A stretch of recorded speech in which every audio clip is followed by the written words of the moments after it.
Praise the Lord, dear friends.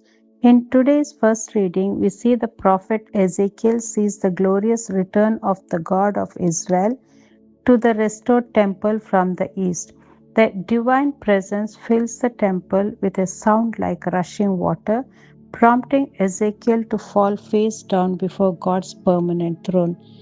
Ezekiel is led to the gate facing east, where the radiant glory of God approaches. The voice of God sounds like the roar of rushing waters, and the earth shines brightly with His glory. Ezekiel recognizes this divine appearance from his earlier visions by the Kebar River and during the destruction of the city.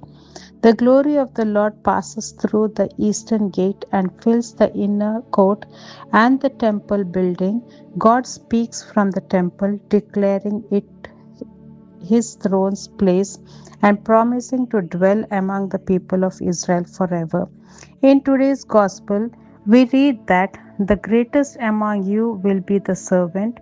All who exalt themselves will be humbled, and all who humble themselves will be exalted. Jesus calls us to be humble. When we sin, we get to know that we have sinned. But pride is a negative emotion where it creeps into our heart slowly that leads us away from God. We do not even realize that our heart is filled in pride until we fall. Pride comes before destruction. Pride leads us to spiritual blindness. Pride stops your spiritual growth. Pride leads you to self glory.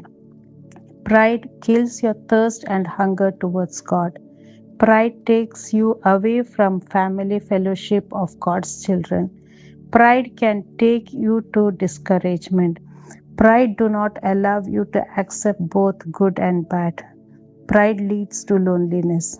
Pride leads to self-justification. Pride stops you hearing God's voice. Pride won't allow for correction. Pride destroys fellowship with others. Pride makes you hypocrite. Pride makes you to judge others. Pride quenches your prayer life. Pride makes you to exercise spiritual gift wrongly. Pride makes you an accuser. Pride destroys God's purpose in your life. Pride makes you Pharisee mentality. Pride makes you unforgiveness. Do you want to know the secret of coming out of pride? Go share the gospel. When you share the gospel, people will start avoiding you, rejecting you, tell all kinds of judgmental talks on you. You become the talk of the town in the negative way. They tell she doesn't have any work. She is mad. When you hear all this, our ego is reduced. We are humbled. Thank you.